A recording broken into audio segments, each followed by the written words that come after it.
제3장. 하나님이 모세를 부르시다. 모세는 미디안 제사장인 그의 장인 이드로의 양떼를 치는 목자가 되었다. 그가 양떼를 몰고 광야를 지나서 하나님의 산 호렙으로 갔을 때에 거기에서 주님의 천사가 떨기 가운데서 이는 불꽃으로 그에게 나타났다. 그가 보니 떨기에 불이 붙는데도 그 떨기가 타서 없어지지 않았다. 모세는 이 놀라운 광경을 좀 더 자세히 보고 어째서 그 떨기가 불에 타지 않는지를 알아봐야 하겠다고 생각하였다. 모세가 그것을 보려고 오는 것을 보시고 하나님이 떨기 가운데서 모세야, 모세야 하고 그를 부르셨다. 모세가 대답하였다. 예, 제가 여기에 있습니다. 하나님이 말씀하셨다. 이리로 가까이 오지 말아라. 네가 서 있는 곳은 거룩한 땅이니 너는 신을 벗어라. 하나님이 또 말씀하셨다. 나는 너희의 조상의 하나님, 곧 아브라함의 하나님, 이삭의 하나님, 야곱의 하나님이다. 모세는 하나님을 뵙기가 두려워서 얼굴을 가렸다. 주님께서 다시 말씀하셨다. 나는 이집트에 있는 나의 백성이 고통받는 것을 똑똑히 보았고 또 억압 때문에 괴로워서 부르짖는 소리를 들었다. 그러므로 나는 그들의 고난을 분명히 안다. 이제 내가 내려가서 이집트 사람의 손아귀에서 그들을 구하여 이 땅으로부터 저 아름답고 넓은 땅, 젖과 꿀이 흐르는 땅, 곧 가나안 사람과 헷사람과 아무리 사람과 브리스 사람과 히위 사람과 여부스 사람이 사는 곳으로 데려가려고 한다. 지금도 이스라엘 자손이 부르짖는 소리가 나에게 들린다. 이집트 사람들이 그들을 학대하는 것도 보인다. 이제 나는 너를 바로에게 보내어 나의 백성 이스라엘 자손을 이집트에서 이끌어내게 하겠다. 모세가 하나님께 아뢰었다. 제가 무엇이라고 감히 바로에게 가서 이스라엘 자손을 이집트에서 이끌어내겠습니까? 하나님이 대답하셨다. 내가 너와 함께 있겠다. 네가 이 백성을 이집트에서 이끌어낸 다음에 너희가 이 산 위에서 하나님을 예배하게 될 때에 그것이 바로 내가 너를 보냈다는 징표가 될 것이다. 모세가 하나님께 아뢰었다. 제가 이스라엘 자손에게 가서 너희 조상의 하나님께서 나를 너희에게 보내셨다 하고 말하면 그들이 저에게 그의 이름이 무엇이냐고 물을 터인데 제가 그들에게 무엇이라고 대답해야 합니까? 하나님이 모세에게 대답하셨다. 나는 곧 나다. 너는 이스라엘 자손에게 이르기를 나라고 하는 분이 너를 그들에게 보냈다고 하여라.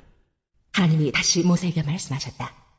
너는 이스라엘 자손에게 이르기를 여호와 너희 조상의 하나님 곧 아브라함의 하나님, 이삭의 하나님, 야곱의 하나님이 나를 너희에게 보내셨다 하여라.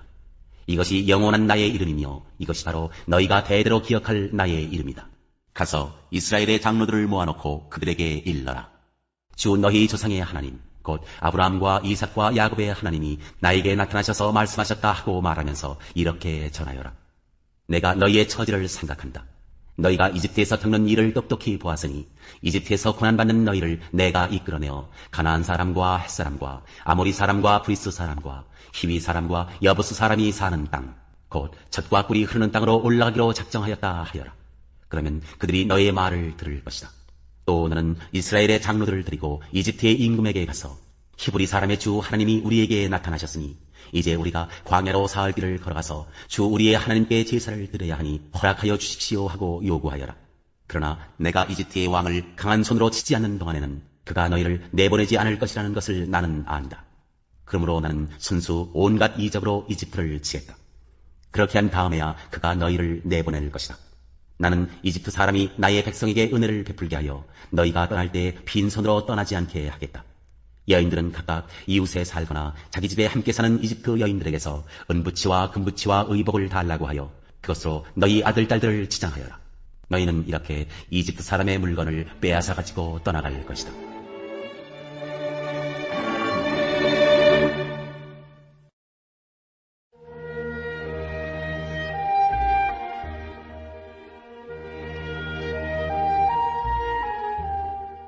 제6장. 안식일에 밀 이삭을 자르다. 한 안식일에 예수께서 밀밭 사이로 지나가시게 되었다. 그런데 그의 제자들이 밀 이삭을 잘라 손으로 비벼서 먹었다. 그러자 몇몇 바리새파 사람이 말하였다. 어찌하여 당신들은 안식일에 해서는 안 되는 일을 합니까? 예수께서 그들에게 대답하셨다. 다윗과 그 일행이 죽였을 때에 다윗이 한 일을 너희는 읽어보지 못하였느냐? 다윗이 하나님의 집에 들어가서 제사장들 밖에는 먹어서는 안 되는 제단빵을 집어서 먹고 자기 일행에게도 주지 않았느냐? 그리고 예수께서 그들에게 말씀하셨다. 인자는 안식일의 주인이다. 손이 오그라든 사람을 고치시다. 또 다른 안식일에 예수께서 회당에 들어가서 가르치시는데 거기에는 오른손이 오그라든 사람이 있었다. 율법학교들과 바리새파 사람들은 예수를 고발할 구실을 찾으려고 예수가 안식일에 병을 고치시는지 엿보고 있었다. 예수께서 그들의 생각을 하시고 손이 오그라든 사람에게 말씀하셨다. 일어나서 가운데 서라. 그래서 그는 일어나서 섰다. 예수께서 그들에게 말씀하셨다. 너희에게 물어보겠다. 안식일에 착한 일을 하는 것이 옳으냐, 악한 일을 하는 것이 옳으냐, 목숨을 건지는 것이 옳으냐, 죽이는 것이 옳으냐. 예수께서 그들을 모두 둘러보시고서 그 사람에게 명하셨다. 네 손을 내밀어라. 그 사람이 그렇게 하니 그의 손이 회복되었다. 그들은 화가 잔뜩 나서 예수를 어떻게 할까 하고 서로 의논하였다. 12 제자를 택하시다. 그 무렵에 예수께서 기도하려고 산으로 나아가서 밤을 새우면서 하나님께 기도하셨다. 날이 밝을 때에 예수께서 자기의 제자들을 부르시고 그 가운데서 12를 뽑으셨다. 그는 그들을 사도라고도 부르셨는데 12은 베드로라고도 이름을 주신 시몬과 그의 동생 안드레, 그리고 야고보와 요한과 빌립과 바돌로메와 마테오와 도마와 알페오의 아들 야고보와 열심당원이라고도 하는 시몬과 야고보의 아들 유다와 배반자가 된 가룟 유다이다. 사방에서 사람들이 모여들다. 예수께서 그들과 함께 산에서 내려오셔서 평지에 서셨다.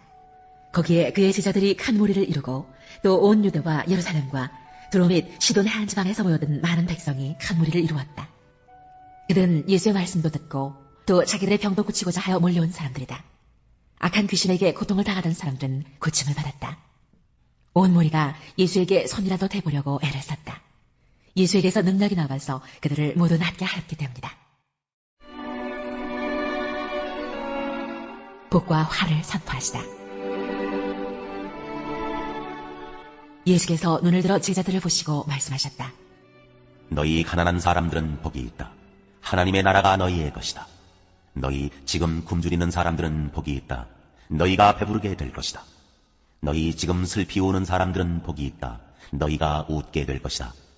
사람들이 너희를 미워하고 인자 때문에 너희를 배척하고 욕하고 너희의 이름을 악하다고 내칠 때에는 너희는 복이 있다. 그날에 기뻐하고 뛰놀아라. 보아라, 하늘에서 받을 너희의 상이 크다. 그들의 조상들이 예언자들에게 이와 같이 행하였다. 그러나 너희 부유한 사람들은 화가 있다. 너희가 너희의 위안을 받고 있기 때문이다. 너희 지금 배부른 사람들은 화가 있다. 너희가 굶주리게 될 것이기 때문이다. 너희 지금 웃는 사람들은 화가 있다. 너희가 슬퍼하며 울 것이기 때문이다. 모든 사람이 너희를 좋게 말할 때에 너희는 화가 있다. 그들의 조상들이 거짓 예언자들에게 이와 같이 행하였다. 원수를 사랑하여라. 그러나 내 말을 듣고 있는 너희에게 내가 말한다. 너희의 원수를 사랑하여라. 너희를 미워하는 사람들에게 잘해주고 너희를 저주하는 사람들을 축복하고 너희를 모욕하는 사람들을 위하여 기도하여라. 네 뺨을 치는 사람에게는 다른 쪽 뺨도 돌려대고 네 겉옷을 빼앗는 사람에게는 속옷도 거절하지 말아라. 너에게 달라는 사람에게는 주고 네 것을 가져가는 사람에게서 도로 찾으려고 하지 말아라. 너희는 남에게 대접을 받고자 하는 대로 남을 대접하여라. 너희가 너희를 사랑하는 사람들만 사랑하면 그것이 너희에게 무슨 장한 일이 되겠느냐. 죄인들도 자기네를 사랑하는 사람들을 사랑한다.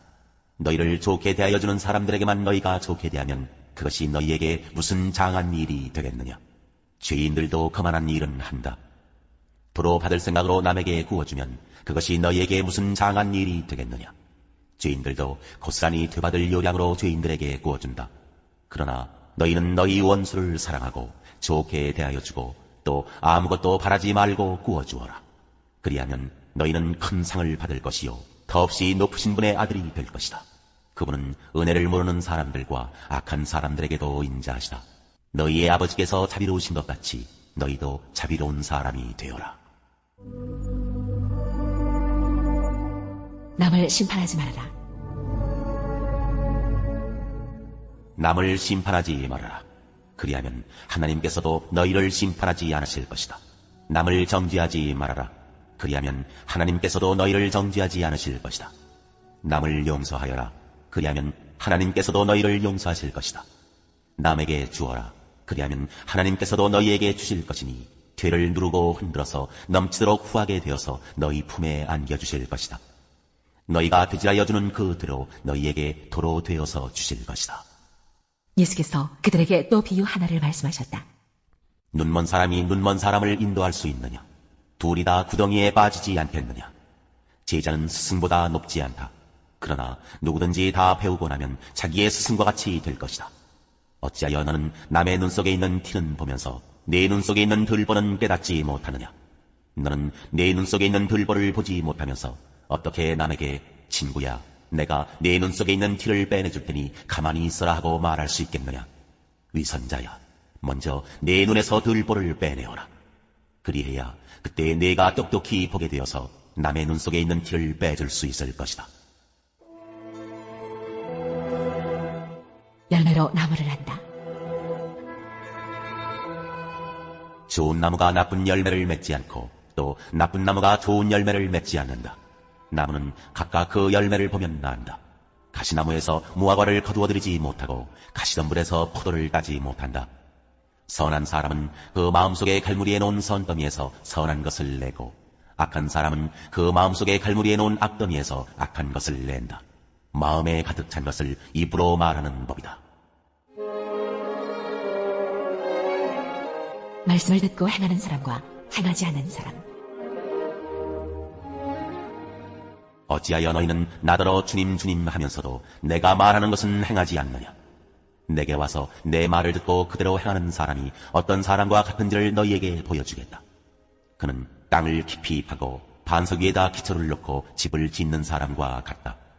홍수가 나서 물살이 그 집에 들이쳐도 그 집은 흔들리지도 않는다. 잘 지은 집이기 때문이다. 그러나 내 말을 듣고서도 그대로 행하지 않는 사람은 기초 없이 맨흙 위에다 집을 지은 사람과 같다. 물살이 그 집에 들이치니 그 집은 곧 무너져 버렸고 그 집의 무너짐이 엄청났다.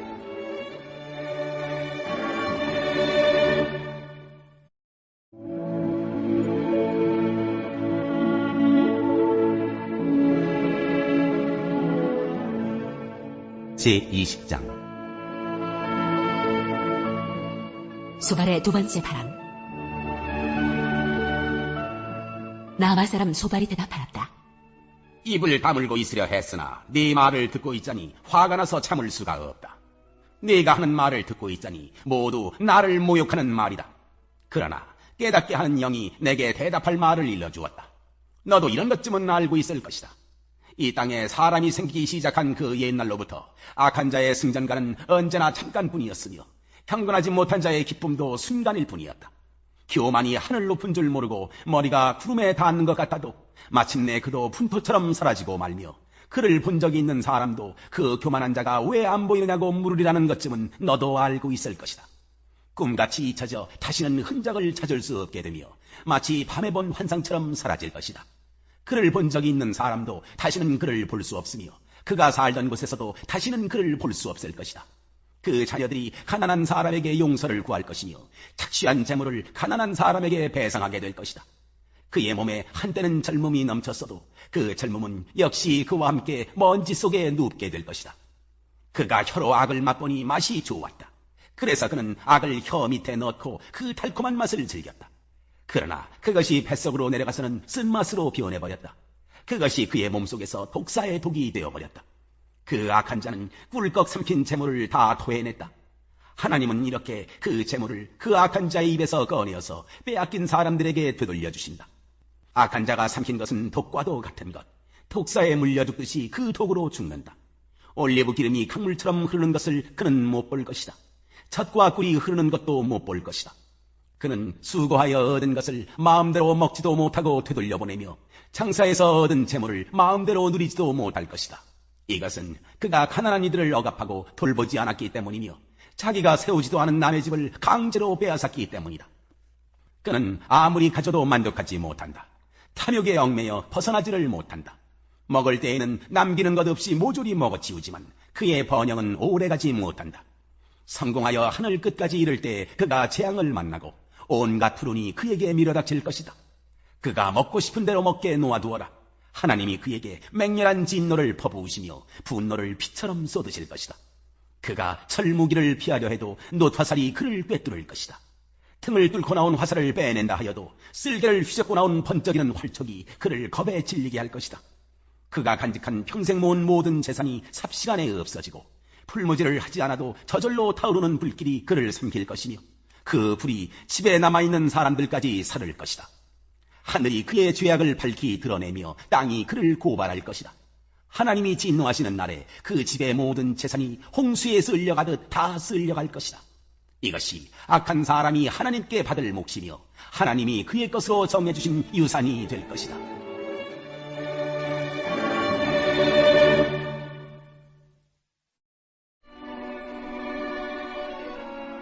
제7장 혼인에 관련된 문제들. 여러분이 적어보낸 문제를 두고 말하겠습니다. 남자는 여자를 가까이 하지 않는 것이 좋습니다. 그러나 음행에 빠질 유혹 때문에 남자는 저마다 자기 아내를 두고 여자도 저마다 자기 남편을 두도록 하십시오. 남편은 아내에게 남편으로서의 의무를 다하고 아내도 그와 같이 남편에게 아내로서의 의무를 다하도록 하십시오. 아내가 자기 몸을 마음대로 주장하지 못하고 남편이 주장합니다. 마찬가지로 남편도 자기 몸을 마음대로 주장하지 못하고 아내가 주장합니다. 서로 물리치지 마십시오. 여러분이 기도에 전념하기 위하여 얼마 동안 떨어져 있기로 합의한 경우에는 예외입니다. 그러나 그 뒤에 다시 합하십시오. 여러분이 절제하는 힘이 없는 틈을 타서 사탄이 여러분을 유혹할까 염려되기 때문입니다. 그러나 내가 이것을 말하는 것은 그렇게 해도 좋다는 뜻으로 말하는 것이지 명령으로 말하는 것은 아닙니다. 나는 모든 사람이 다 나와 같이 되기를 바랍니다. 그러나 각 사람은 하나님께로부터 받은 은사가 있어서 이 사람은 이러하고 저 사람은 저러합니다. 결혼하지 않은 남자들과 과부들에게 말합니다. 나처럼 그냥 지내는 것이 그들에게 좋습니다. 그러나 절제할 수 없거든 결혼하십시오. 욕정에 불타는 것보다는 결혼하는 편이 낫습니다. 결혼한 사람들에게 말합니다. 이것은 나의 말이 아니라 주님의 명령입니다. 아내는 남편과 헤어지지 말아야 합니다. 만일 헤어졌거든 재혼하지 말고 그냥 지내든지 그렇지 않으면 남편과 화해하여야 합니다. 그리고 남편도 아내를 버리지 말아야 합니다. 그 밖의 사람들에게 말합니다. 이것은 나의 말이요 주님의 말씀은 아닙니다. 어떤 교우에게 믿지 않는 아내가 있는데 그 여자가 남편과 같이 살기를 원하면 그 여자를 버리지 말아야 합니다. 또 어떤 여자에게 믿지 않는 남편이 있는데 그가 아내와 같이 살기를 원하면 그 남편을 버리지 말아야 합니다. 믿지 않는 남편은 그의 아내로 말미암아 거룩해지고 믿지 않는 아내는 그 남편으로 말미암아 거룩해졌습니다. 그렇지 않으면 그들의 자녀도 깨끗하지 못할 것인데 이제 그들은 거룩합니다. 그러나 믿지 않는 사람 쪽에서 헤어지려고 하면 헤어져도 됩니다. 믿는 형제나 자매가 이런 일에 얽매일 것이 없습니다. 하나님께서는 여러분을 부르셔서 평화롭게 살게 하셨습니다. 아내된 이여 그대가 혹시나 그대의 남편을 구원할는지 어찌합니까? 남편된 이여 그대가 혹시나 그대의 아내를 구원할는지 어찌합니까? 하나님이 주신 본분대로 살아가라. 각 사람은 주님께서 나누어주신 분수 그대로 하나님께서 부르신 처지 그대로 살아가십시오. 이것이 내가 모든 교회에서 명하는 지시입니다. 할례를 받은 몸으로 부르심을 받은 사람은 굳이 그 할례 받은 흔적을 지우려고 하지 마십시오. 할례를 받지 않은 처지에서 부르심을 받은 사람은 굳이 할례를 받으려고 하지 마십시오. 할례를 받은 것이나 안 받은 것이나 그것은 문제가 아니고 하나님의 계명을 지키는 것이 중요합니다. 각 사람은 부르심을 받은 그때의 처지에 그대로 머물러 있으십시오. 노예일 때에 부르심을 받았습니까? 그런 것에 마음 쓰지 마십시오. 그러나 자유로운 몸이 될 수 있는 기회가 있으면 어떻게 해서든지 그것을 이용하십시오. 주님 안에서 노예로서 부르심을 받은 사람은 주님께 속한 자유인입니다. 그와 같이 자유인으로서 부르심을 받은 사람은 그리스도의 노예입니다. 여러분은 하나님께서 값을 치르고 사신 사람입니다. 그러므로 사람의 노예가 되지 마십시오. 형제 자매 여러분, 각각 부르심을 받은 그때의 처지에 그대로 있으면서 하나님과 함께 살아가십시오. 이혼자와 과부에게 주는 권면. 주님께서 처녀들에 대해서 하신 명령을 나로서는 받은 적이 없습니다. 그러나 나는 주님의 자비하심을 힘입어 믿을 만한 사람이 된 사람으로서 의견을 제시합니다. 지금 닥쳐오는 재난 때문에 사람이 현재 상태대로 살아가는 것이 좋다고 나는 생각합니다. 아내에게 매였으면 그에게서 벗어나려고 하지 마십시오. 아내에게서 놓였으면 아내를 얻으려고 하지 마십시오. 그러나 결혼한다고 할지라도 죄를 짓는 것이 아닙니다. 그리고 처녀가 결혼을 하더라도 죄를 짓는 것이 아닙니다. 그러나 그들이 살림살이로 몸이 고달플 것이므로 내가 아껴서 말해주는 것입니다. 형제 자매 여러분, 내가 말하려는 것은 이것입니다. 때가 얼마 남지 않았으니 이제부터는 안에 있는 사람은 없는 사람처럼 하고, 우는 사람은 울지 않는 사람처럼 하고, 기쁜 사람은 기쁘지 않은 사람처럼 하고, 무엇을 산 사람은 그것을 가지고 있지 않은 사람처럼 하고, 세상을 이용하는 사람은 그렇게 하지 않는 사람처럼 하도록 하십시오. 이 세상의 형체는 사라집니다. 나는 여러분이 염려 없이 살기를 바랍니다. 결혼하지 않은 남자는 어떻게 하면 주님을 기쁘게 해드릴 수 있을까 하고 주님의 일에 마음을 씁니다. 그러나 결혼한 남자는 어떻게 하면 자기 아내를 기쁘게 할 수 있을까 하고 세상 일에 마음을 쓰게 되므로 마음이 나뉘어 있습니다. 결혼하지 않은 여자나 처녀는 몸과 영을 거룩하게 하려고 주님의 일에 마음을 쓰지만, 결혼한 여자는 어떻게 하면 남편을 기쁘게 할 수 있을까 하고 세상 일에 마음을 씁니다. 내가 이 말을 하는 것은 여러분을 유익하게 하려고 그러는 것이지 여러분에게 올가미를 씌우려고 그러는 것이 아닙니다. 오히려 여러분이 품위 있게 살면서 마음에 헛갈림이 없이 오직 주님만을 섬기게 하려는 것입니다. 어떤 이가 결혼을 단념하는 것이 자기의 약혼녀에게 온당하게 대하는 일이 못 된다고 생각하면, 더구나 애정이 강렬하여 꼭 결혼을 해야겠으면 그는 원하는 대로 그렇게 하십시오. 결혼하는 것이 죄를 짓는 것이 아니니 그런 사람들은 결혼하십시오. 그러나 결혼하지 않기로 마음을 굳게 먹은 사람이 부득이한 일도 없고 또 자기의 욕망을 제어할 수 있어서 자기 약혼녀를 처녀로 그대로 두기로 마음에 작정하였으면 그것은 잘하는 일입니다. 그러므로 자기의 약혼녀와 결혼하는 사람도 잘하는 것이지만 결혼하지 않는 사람은 더 잘하는 것입니다. 아내는 남편이 살아있는 동안에는 그에게 매여 있습니다. 그러나 남편이 죽으면 자기가 원하는 사람과 결혼할 자유가 있습니다. 다만 주님 안에서만 그렇게 해야 할 것입니다. 내 의견으로는 그 여자는 그대로 혼자 지내는 것이 더 행복할 것입니다. 나도 하나님의 영을 받았다고 생각합니다.